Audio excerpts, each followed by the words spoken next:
It's your fantasy draft. Are you still drafting by name or by value?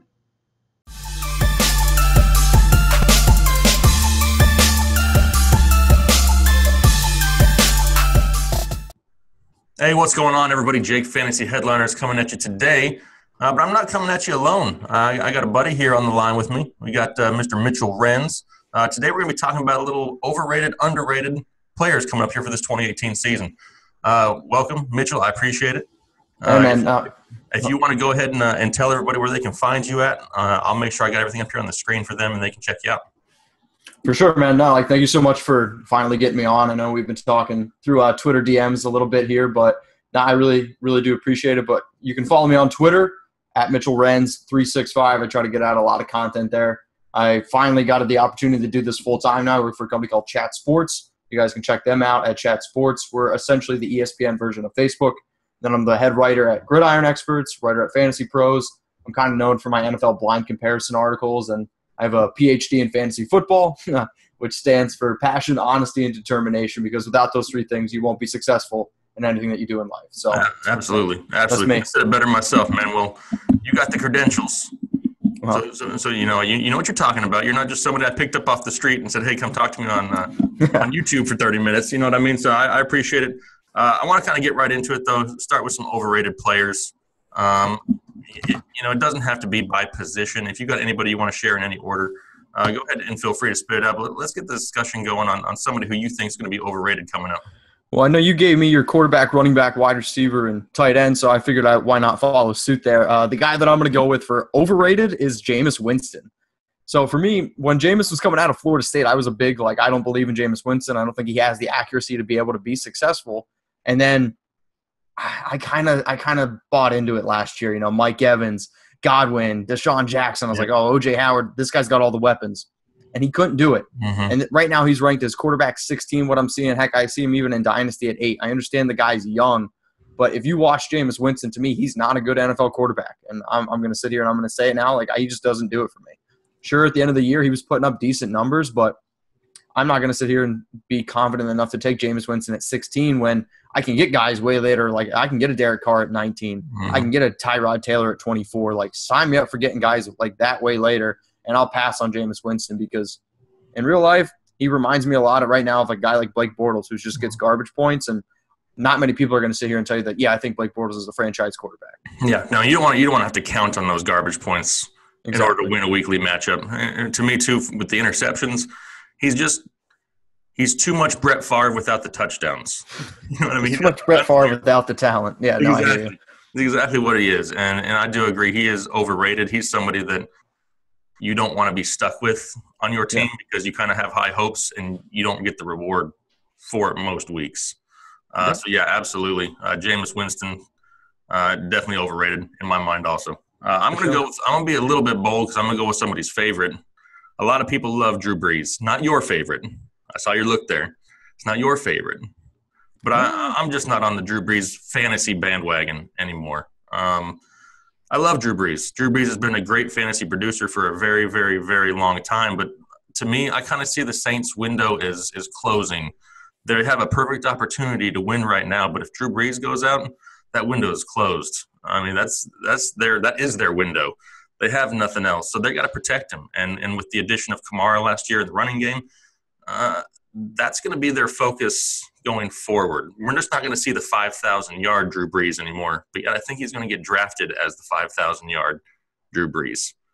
So to me, I'd rather just hold off a few rounds, wait till everybody picks their Aaron Rodgers and Tom Brady's and Drew Brees's and end up with somebody like you mentioned earlier, Tyrod Taylor, somebody in that era or in that section, because it's just not worth paying the price you got to pay to get Drew Brees. Well, I'll say this. Drew Brees is my favorite player in the NFL. Oh, so it is your favorite. Drew Brees is my dude. He's the reason why I wore 9 in college for college baseball. So I think Brees, what he represents for the Saints, I think he's amazing. But, yeah, he's definitely not the 5,000-yard Brees. I mean, this past season was his lowest touchdown total with only 23. And he did set the NFL record, though, for completion percentage with 72%. However, Brees right now is QB7. Mm-hmm. I'll take Drew Brees at QB7 because there's still a lot of unknown commodities going ahead of him. I'm a huge Carson Wentz fan. I don't know if he's playing week 1. Deshaun Watson, I understand he had a great breakout year. It's 1 year. We see a lot of times sophomore slumps, but Drew Brees in that Saints offense, it's particular to me because Drew Brees I still think can go out and throw 4,900 yards. I don't really think it 30 touchdowns. I mean, he's done it how many years? I think he's the greatest fantasy quarterback of all time, definitely of my lifetime. Yep. But the offense has shifted. I mean, Kamara was exceptional and Engram was exceptional, and that defense even got better. So I think the days of the 5,000 Brees are gone, but I think at QB7, Brees is still pretty safe. And for me, though, and everybody's drafts are different. I mean, I know we participate in a bunch of different – and a lot of these people who are doing their home drafts, their home leagues, people are drafting based off of name value. Oh, yeah. And Brees still has that name value. And what I'm trying to put out there is just don't buy the name. Look at the numbers, because sometimes people are taking these quarterbacks in the first, second round of drafts.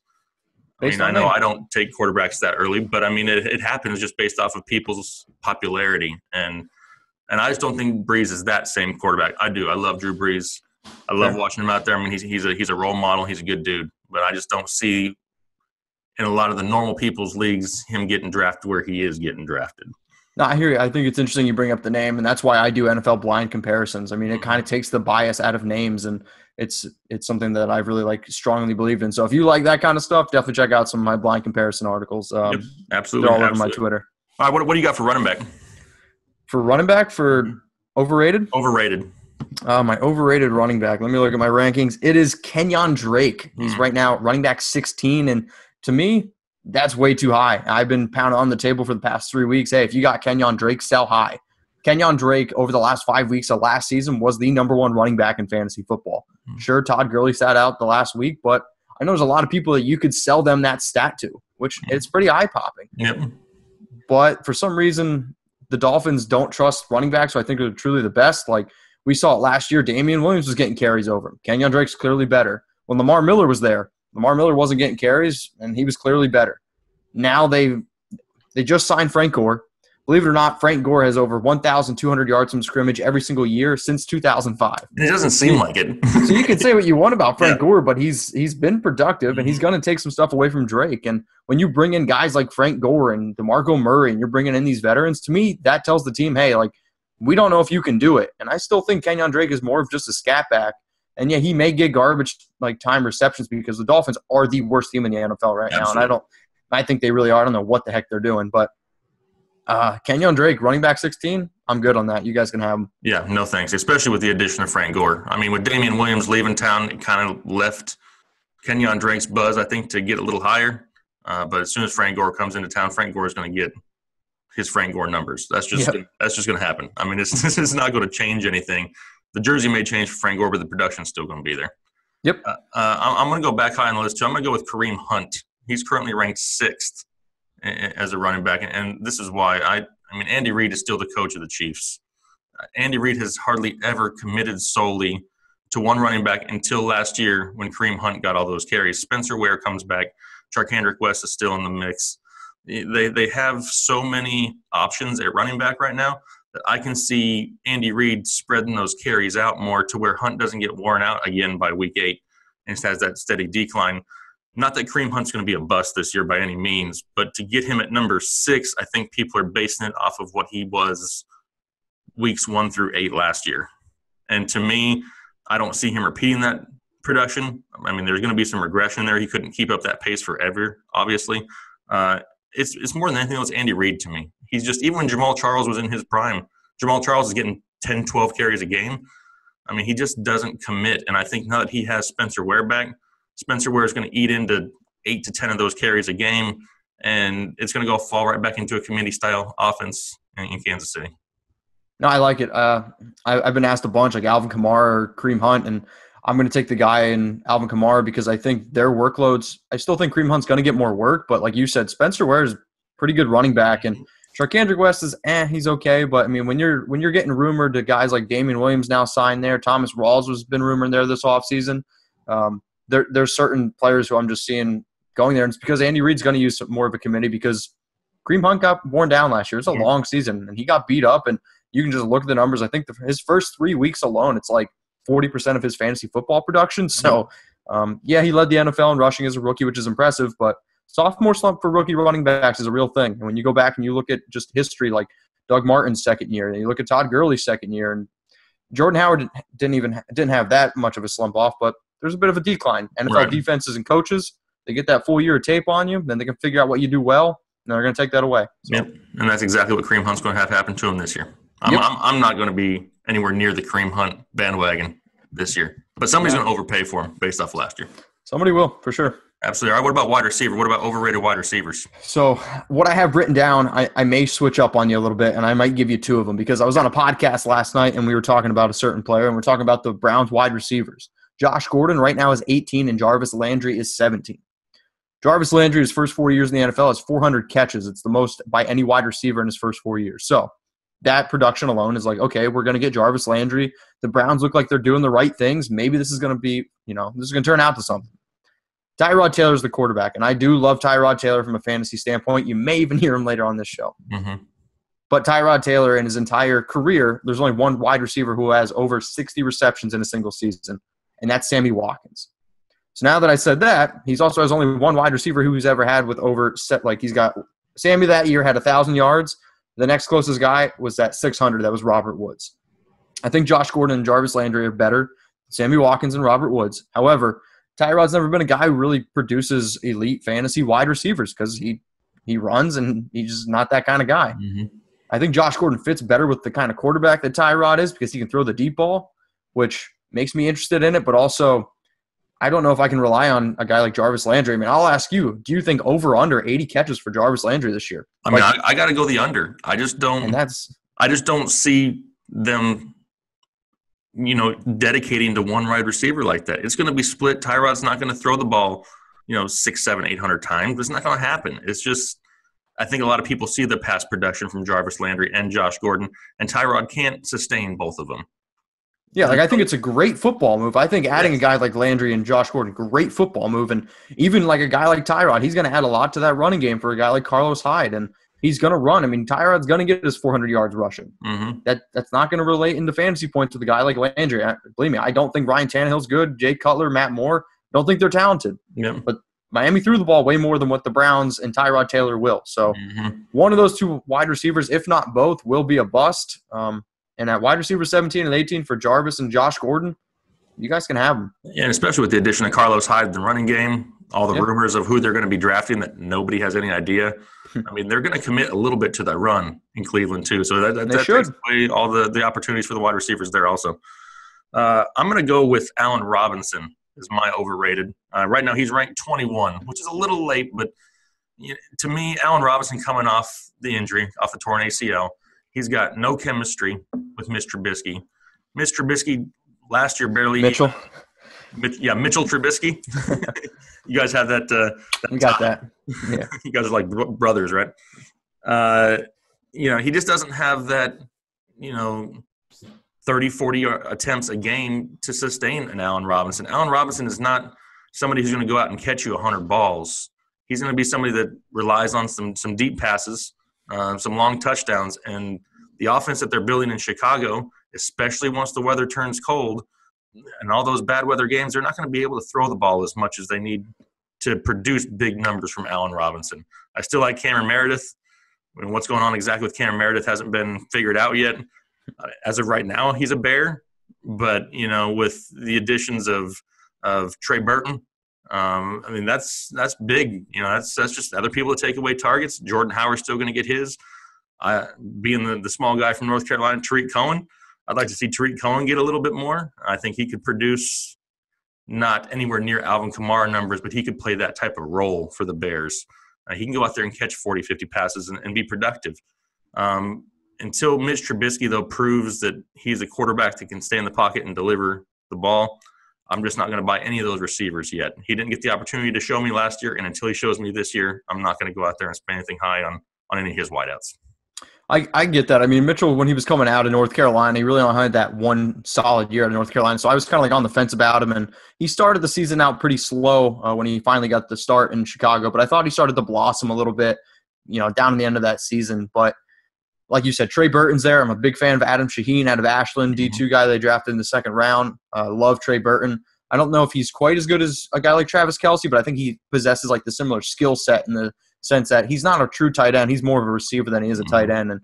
But I love Allen Robinson. I think Allen Robinson, from an athletic standpoint, out of Penn State, I grew up in Central PA. I remember watching Allen Robinson when I was like in college and that kind of stuff. So, but from a fantasy football standpoint, I have more shares of Allen Robinson than anybody else, and I'm kind of kicking myself in the butt for it because I think the Bears are a team who have, I'm going to say, the most underrated defense in the NFL and one of the most underrated offensive lines, especially from the running aspect in the entire league. And when you look at the guys that they're bringing in, like Nagy, I like Nagy as a coach, and I like Heathrich or whatever the heck his name is from Oregon, but they're building the right pieces around Trubisky, but it's not a fantasy offense. It's a real-life football, Chicago Bears, NFC North offense, and that's a tough division. That's a tough, the NFC right now is just unbelievable. Yeah, it is. And I think when you got guys like Jordan Howard, who you can give the ball to, and, the human joystick in Tariq Cohen, like those guys are going to take away receptions from Allen Robinson. And I like Robinson, but to me, he's a guy who's going to be around like that 65, 70 catches, 900 yards, and 8 touchdowns this year. And I don't know if that's wide receiver 26, what you said, but that's like what I'm projecting him out to be. Yeah, he's ranked right now at 21. I mean, yeah, and it all depends. Like I said, if he comes out and he's healthy and he's the Allen Robinson that we saw 2 years ago in Jacksonville, and they actually released Trubisky a little bit to make some more throws in the game, he's got that upside. Oh, for sure. He has the day one, week one, wide receiver 1 or 2 playmaking ability. I have to see it first. Yeah, no, I hear you. Yep. All right, what about tight end? What you got? My tight end, this one's going to, I think, maybe jump off the page at some people, but I'm going to go with Evan Engram. Evan Engram had an amazing rookie year, and even though I doubted him because rookie tight ends just don't do it. I mean, before last year, only 3 tight ends in the last 17 years had over 500 receiving yards and 5 touchdowns. Evan Engram did that, and that's how productive Evan Engram was his rookie year. I almost said freshman year, but he is truly – he's a wide receiver to me. I don't even know if you can consider him a tight end. I mean, he blew up the NFL Combine coming out of Ole Miss, and he's an athletic freak. There's no doubt about that. And even in a year where Eli Manning was bad and that offense in general was bad, Evan Engram excelled. But I also think he's excelled because there was just nobody else there. They had nobody. They lost Odell. They lost Brandon Marshall. They lost Sterling Shepard from a time. And, when you have nobody left on the field, somebody's got to get targets, especially on a team that only had, 3 wins? They were losing a lot of games. Yeah. I think the Giants have a much better defense than what they showed last year. I mean, this was a defense that was top 5 in the NFL in 2016, and they get rid of guys like bad apples, like Eli Apple, and they get rid of McAdoo because, he might have been the worst. He might have been worse than Hugh Jackson last year. Pretty close. When you get rid of poisonous people in your locker room and you can actually build the team, I think what they're trying to do, I think you can get the right things going. I like the addition of Soldier on the left tackle position. They overpaid for him. He shouldn't be the highest paid tackle in the league, but he's definitely better than what they had before. I like Engram. However, when you're going to add into the equation, I think they may draft a receiver in this NFL draft, and then you add Odell Beckham and a full season of Sterling Shepard. I still think Engram then is the third option. I don't know if he gets 110 targets again or whatever the heck he had before, and I just think at tight end 4, man, that's too high for me. Yeah, that's way too high. And it is. It's a position that's not overly deep to begin with. So I think that's the reason why he's probably so high. A lot of people are looking at it as there's not a whole lot of options. You got those first 5 tight ends that are pretty solid, and then after that, it's pretty much a crapshoot. You know what I mean? So one week they may be a stud, one week they may get you nothing. Evan Engram has the talent, like you said, but I just don't see this year being enough work, enough targets to sustain that number 4 spot. It's too high of a price.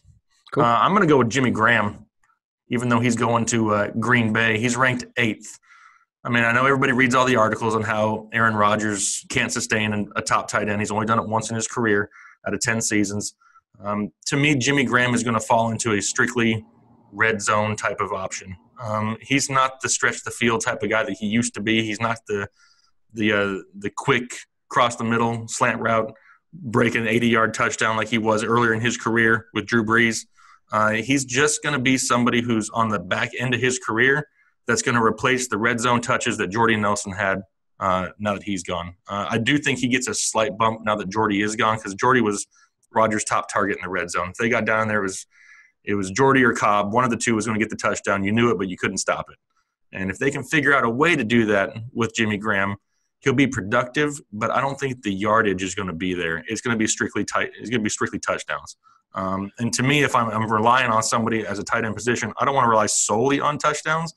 I want to be able to have some type of production in there to sustain the week-by-week start and not just a matchup type of start.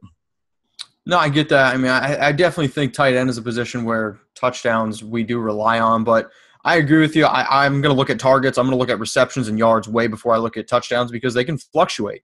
And look at Jordy last year. He had 6 touchdowns with Rodgers. He didn't score another touchdown the rest of the year. And I get the fact that Jordy – I mean, I covered the Oakland Raiders at Chat Sports, so one of the things that I've been focused on now is just the chemistry and, the issue that I don't know if Jordy's going to be able to mesh with a guy like Carr because him and Rodgers had that connection, and you can't replace that. That's the one thing in sports people just don't get is chemistry, especially in a sport like football where 11 guys have to be on the same page on a single play. That's not easy. Jimmy Graham, I think, is a pretty solid tight end, and I would take Jimmy Graham at tight end 8. I think that's okay for him because I definitely think he gets in that 8, 9, 10 touchdown range because the Packers are going to score points, and he is big enough and physical enough, but he's not. Ever since he suffered that patellar tendon injury, which was – 2 years ago? 2 years ago, he's definitely been zapped a little bit from his athletic ability, but the Packers are going to put up points. I'm going to put my faith in a guy like Rodgers. Sure, Graham may be around that 10 touchdown, 600-yard mark, but in today's NFL, I mean, last year was a pretty down year for tight ends. 600 yards and 10 touchdowns, that's pretty close to tight end 8. So, and one thing the Packers haven't done this year either is address their defense. So, I mean, their defense is bad. So they're going to have to score points. You know, I mean, they're going to have to throw the ball. They're going to have to find which running back they're going to use, whether it's Aaron Jones or whoever. But they're going to have to keep scoring. They're not going to be that team that can go out and just put up 35 points and take it easy because their defense may give up 42. For sure. That's right. All right, let's move on to some underrated guys. Nice. Some of these guys that a little bit later in drafts you can hold off and get some possible, position 1 eligibility out of them. Who do you got for quarterback? Quarterback, Tyrod Taylor. Right now he is quarterback 24, and it's kind of amazing to me because Tyrod Taylor in 2016 finished as QB 11 on the Bills, where they threw the least amount of passes in the league. And then last year he finished as QB 14, didn't even play one of the games because the Bills wanted to see Peterman throw 5 interceptions, and yet he still finished as QB 14, Tyrod Taylor, on a team, again, who was bottom in the league in pass attempts. And had no targets, had nobody to 0 targets. Yep. I don't know if there was a team that had worse targets. I mean, Jordan Matthews, Clay. Maybe. Exactly. I mean, you're struggling. Zay Jones it's not good. So now he's going to a Browns team who has David Njoku, who I absolutely love. He's got Duke Johnson, who's one of the best receiving running backs in the league. Corey Coleman, first-round pick. And then you combine that with Josh Gordon and Jarvis Landry. They're number 3. Yeah. Dude's got weapon for days. And then you add a guy like Carlos Hyde who had 59 receptions last year even. Carlos Hyde can catch the ball too. And then when you add just the rushing, I mean, he's going to get his 400 yards rushing. Sure, he's never had over 3,100 passing yards in a single season. But I think on the Browns team, a team that's not going to be ranked dead last in passing, let's say they're just middle of the road. Heck, let's just say they're 20. I think if Tyrod can get around that 3,500-yard passing yard mark and his normal 400 yards rushing that he gets every year, I mean, that's top 10 quarterback numbers, and it is. And you can say what you want. He might not be a good real-life quarterback. I know a lot of people from Bills Mafia always rip on that dude, but I'll tell you what, from a fantasy standpoint, you're giving me a guy, Tyrod, with that kind of weapons at QB 24, I'm taking that to the bank all day. Yep, absolutely. Absolutely. And it's almost to the point where he has too many weapons. He's going to have – he can look anywhere he wants to look. And you mentioned a name a minute ago, and he'll be mentioned here later in the show, but David Njoku is somebody that Tyrod Taylor could really make relevant really quick. Like I said, all those weapons. It's going to be fun to watch. I can actually say for the first time in my football watching career, it's going to be fun to watch the Browns. I'm excited. If Hugh Jackson – hoping there's some Brown shows on. Yeah, if Hugh Jackson doesn't win 8 games this year, I almost think they're going to have to replace him. With the amount of additions they've made offensively and defensively, the hype is real right now in Cleveland. And I understand they have 1 win the last 2 seasons, but that team wasn't a team that should have gone winless last year. They weren't that bad. You want to talk about a bad team? Look at the Lions. The Lions, the year that they lost all those games, gave up 507 points. Yeah. The Browns didn't even give up 400 points last year. The Lions were a bad team. The Browns were bad. Not 0-16 bad. Hugh Jackson needs to look in the mirror and be like, all right, I got a decent team around me now. I got to get some stuff going. And we've heard Hugh Jackson say that he's committed to Tyrod starting. He's their starting quarterback. But in the back of your mind, do you think if they take Sam Darnold or one of these quarterbacks at some point throughout the year that he's going to be replaced? So we have a guy at Chat Sports, and I'm almost certainly confident they're going to take Sam Darnold at 1 overall. It's what we're being told, and that's going to lead to possibly we're also hearing the Giants are going to trade out of number 2 to the Buffalo Bills, and the Bills are going to hop up because they have 2 picks at 21 and 22, right, which then is going to really put the Jets in a tough situation because I believe they want Baker. But if the Bills jump up, I believe they're going to want Baker. However, I think the Browns are going to take a QB at 1 no matter what, and I still think they would be smart to let any quarterback sit behind and just learn a little bit. I understand like there's certain guys who get thrown into the fire like a Jared Goff or Carson Wentz, and yeah, those guys struggled in their first year, and they've been great in their second year. There is no such thing as an NFL quarterback ready or quarterback that's NFL ready coming out of college. It's no such thing. And anytime you can learn a little bit and learn the offense, I think Darnold learning behind a guy like Taylor may be a little bit smarter, and to not pressure Taylor because that's something that he's dealt with though his entire career. I think he'll be okay. Yeah, absolutely. As long as he comes out and he wins games every once in a while, I think he keeps his job. He's got to win 2 games. Yeah. Heck, he's got to win 1 game. And he's doubled their win total from last year. Yeah, he didn't have too far to go. I'm going to go with Phillip Rivers as my underrated guy. He's ranked 15th right now. I love Phillip Rivers, and love Phillip Rivers, and it is. You can see a trend every year as the winter months come along. Phillip cools off a little bit, and I get it. I mean, he's a San Diego. You know, he's out there in San Diego. He's chilling. He gets out there in the cold weather. I'd be a little bit, chilly too. But he's consistent. I mean, year in and year out, he's going to throw you 4,000 yards, get you 25-plus touchdowns, and he's going to play every single game. I mean, they've made some good additions there with Mike Williams, whether he ends up healthy or not, to the wide receiving group, but they still got Tyrell. They got Keenan Allen. They got Hunter Henry. I mean, he's got weapons too. Melvin Gordon out of the backfield. It's just going to be another one of those quarterbacks where you can wait a couple rounds later after all those big-name guys go, and you can get yourself a QB1 in the later rounds and not have to pay too much for him. I mean, he's just so overly consistent. Last year he averaged 21 fantasy points a game. I mean, if I can put my quarterback in and just know that I'm going to average about 20 points for him, I'm going to feel pretty good. I'd rather do that than put Jameis in, hope for the 30 and get the 8. You know what I mean? I'd much rather just know that I got that 20 points locked up there and it's consistent. No, man, I think it's a great pick. I literally have Phillip Rivers on at least 1 or 2 of my teams every year because it's exactly what you said. For some reason, people just push Phillip Rivers down every year, and I think it's why he's pissed off at every single game he ever plays. And it's one of the reasons why I love Phillip. Like, it doesn't matter if they're winning by 30 or if they're losing by 20. Like, the dude is fired up, and he's ready to go. And, I mean, I don't know. When I watch Phillip, that offense, you mentioned all the pieces. And sure, Antonio Gates is 100 years old. Dude still scores touchdowns. He's still a reliable option. The thing that really excites me, though, about this Chargers offense is they lost their Forrest Lamp. He was, I believe, their second-round pick in last year's draft, and Dan Feeney out of Indiana. 2 solid offensive linemen who I personally, when I look at Forrest Lamp, I see a guy, and now I can't even think of his name, from the Cowboys, regardless, Zach Martin. Yep. He reminds me of a guy like Zach Martin. You put 2 extra stud linemen in front of Phillip Rivers, only going to give him more time to throw, and he has a plethora of talented receivers. I love Phillip Rivers at QB 15. Give me that all day. All day long. What about running back? Who you got running back? Running back 26 right now is a guy named Lamar Miller. Okay. I was all aboard Lamar Miller hype train when he first got to Houston. Kind of shot me in the foot. I was all aboard it even this upcoming season because he was still kind of pushed down a little bit and kind of bit me in the foot again a little bit. I think, though, with the Houston Texans offense, for what we are projecting with guys like Deshaun Watson, Will Fuller, DeAndre Hopkins, like guys, we saw it like they had an unbelievable offense. If Lamar Miller can get around 250 carries, heck, even 225 carries, he's going to be better than RB26. He's going to be in that top 18, 17 running backs, even if he averages 3.9, 4.9 yard or 4.0 per carry. That team's going to score points. They're going to have the ability. That defense, they're going to get back merciless. J.J. Watt. They just got Tyrann Mathieu. Much better defense. That's going to lead to more, games where the Texans can run the ball. He's a solid pass catcher. I'm not totally sold yet on the guy like Foreman. Adrian Peterson's being rumored there. Yeah, that's fine with me. I don't care about that. He's only rumoring himself, though, I think. Yeah, and he wants to end his career there. But, Yeah. okay, I mean, sure, send Peterson there. We saw how that worked out for Engram and Kamara. Like, they blew up then. My biggest thing is, though, with Lamar Miller, running back 26 on a Texans team, we were projecting them to score points. And if he's going to get that 12 to 15 carries a game, that's going to lead to fantasy points. Even if it's ugly, he's going to be a consistent running back, too, for you. Yeah, absolutely. I think it's solely on Deshaun Watson's shoulders. I mean, Deshaun Watson makes Lamar Miller.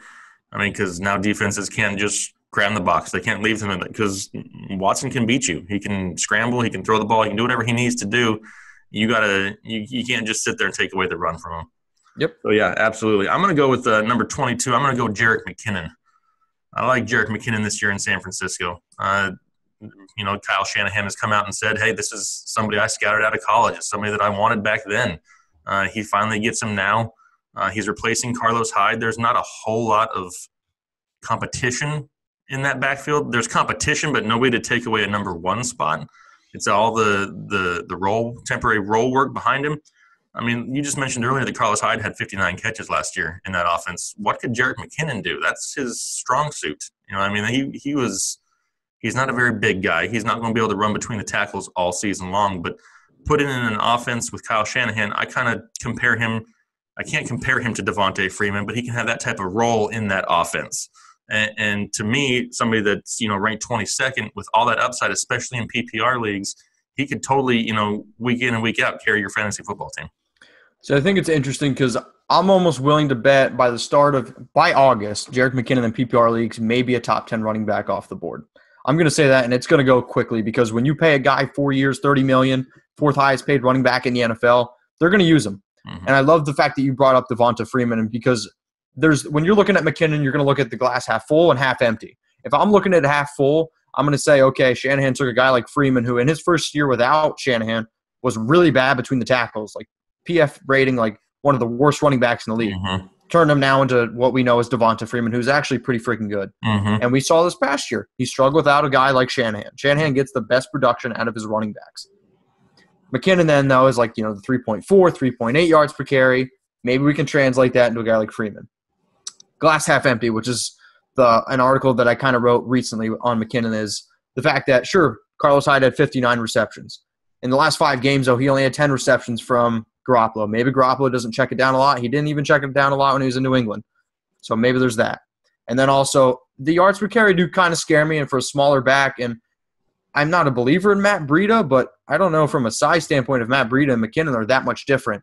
I understand McKinnon's more of a Spark freak. I believe he's in the 98th percentile according to Spark, but the glass half empty version of me is saying I think McKinnon's going to get overdrafted a little bit. I understand he's not right now, but I'm thinking come August, he's going to be up there really high. And, I mean, I'll ask you, in a PPR league, McKinnon's sitting there, let's say, at RB11.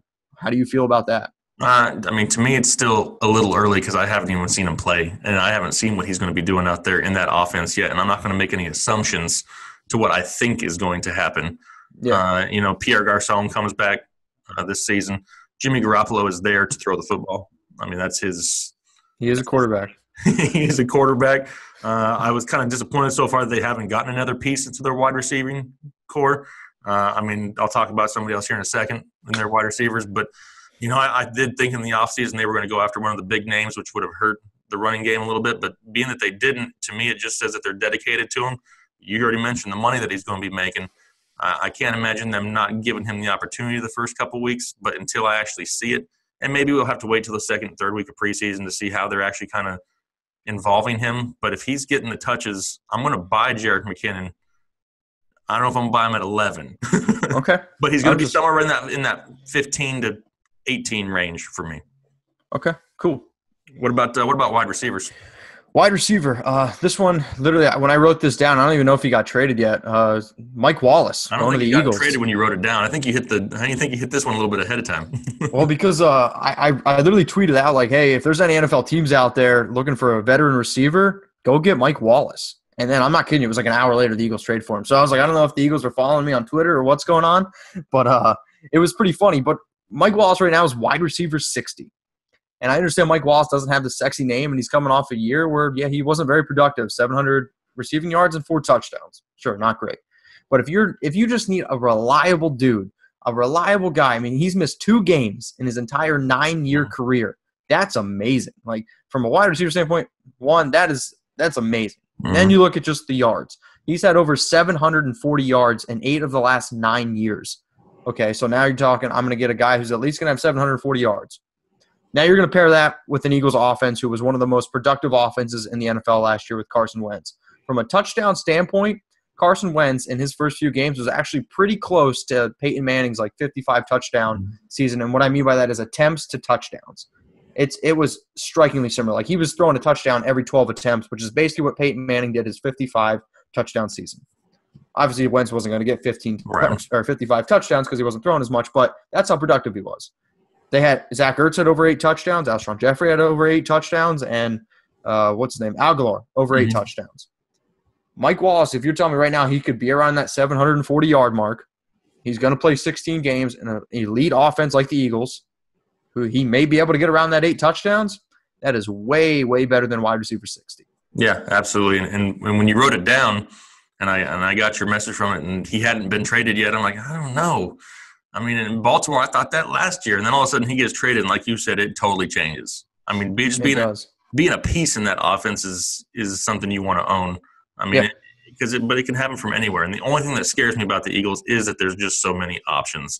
Yep. Torrey Smith didn't really succeed in that offense. I don't want Mike Wallace to fall into the Torrey Smith side of it. I'd rather him – I mean, as much as I like Nelson Aguilar, I think that's more Mike Wallace's numbers this coming up season, and Aguilar is the one that takes the hit. Okay. If looking at it from the outside. I'm gonna go with somebody I know you're pretty high on. And when I made this, I didn't realize that I put 2 people from the 49ers. But it's the way it works. Marquise Goodwin is my underrated wide receiver for the year right now, ranked 43rd. This is somebody who definitely turned it on the second half of the season, showed that chemistry with Jimmy G. He's not overly big, but he's crazy fast. He can play on the outside. He can play in the slot. Garcon comes back, which kind of takes away a little bit of the attention from Goodwin. And it's just somebody that Jimmy G is going to look for. He can take the top off the defense. He can score you the 80-yard touchdown, or he can take the 10-yard slant and run at 60. I mean, he's just got so many different, variables that can produce fantasy points for your team. He may not end the season as a wide receiver 1 or 2 NFL-wise, but fantasy-wise, the dude can just, score points in bunches. I love the fact that you put on Goodwin's been my guy who I've been hyping up all offseason, and I've been begging people, hey, go out and get this guy, because I didn't think the 49ers were going to re-sign anyone. My roommate here, Cam Rogers, he covers the 49ers at Chat, and we know a lot about the 49ers and Ravens, and as you can imagine, this is an interesting place to live in with those 2 teams. Right. But I love Goodwin. Goodwin is a guy who has the 4th fastest 40 time in the NFL Combine history with a 4.27. He was a legit track star at Texas University. Unbelievable athlete. But he's just kind of struggled a little bit in football. But I think it's more, again, to do with the Buffalo Bills, and they're not throwing the ball. And he was overshadowed by a guy like Sammy Watkins. And he finally now goes to a good 49ers team, and the 49ers are doing the right things from an organization standpoint. But Goodwin in his last 5 games with Jimmy Garoppolo, if you take his last 5 game numbers and you extrapolate them for an entire 16-game season, it's 131 targets, 88 catches, 1,200 yards, and sure, only 2 touchdowns. But as we've said 100 times on this show, targets, yards, receptions, that's what I'm going to buy into, and hopefully the touchdown numbers come up. Only Adam Thielen, Julio Jones, Antonio Brown, and Keenan Allen were receivers who had over 88 catches and 1,200 yards last year. I'm not going to predict that for Marquise Goodwin, but at wide receiver 43, I'm going to take that. All day long, and you're going to be happy about it too. Really happy. Exactly. What about you got for tight end for underrated? So you actually took my underrated guy as well, because I won't give that away, but I'm going to go with the guy Cameron Brate. Okay, Cameron Brate for me is not a sexy pick. He's right now at tight end 18. But he just signed a 6-year deal for $40 million. And personally, I think the Buccaneers are crazy for doing it, because I think O.J. Howard is much better. Yep. I think O.J. Howard is, I'm going to say when he was coming out of the draft, was probably he might have been the best tight end prospect I've seen in the last 5 years. And I truly believe that. And I understand that O.J. Howard is much better, but O.J. Howard can block. O.J. Howard is a legit blocker. Cameron Brate can't block, and blocking doesn't get us fantasy points. And I think the Buccaneers know that. The Buccaneers last year, O.J. Howard and Cameron Brate both led the NFL in touchdowns, I believe, for tight ends minus Jimmy Graham. Mm-hmm. So, like, it's Jimmy Graham, and then it's those next two guys. That's pretty amazing to me. Cameron Brate, the year before that, 8 touchdowns, was tied with Hunter Henry with Jameis Winston relies on tight ends. If I can get a guy like Cameron Brate late at tight end 18 and I just miss on all the guys in the beginning, sure. Throw me a guy like Brate because they have to believe in him to give him 6 years. Yeah, there's no reason. And at first you hate it because fantasy-wise, you look at the Buccaneers and be like, why? Yeah, I don't get it. Just give it to O.J. Howard. Yep. But like you said, football-wise, they're trying to win real football games. Having Howard back to block gives them the better opportunity to win football games. So I get it. But fantasy-wise, it irritates you. Hey, man, I get it. But if OJ's blocking, that means Brate's catching touchdown. That's right. And that's what he does. That's right.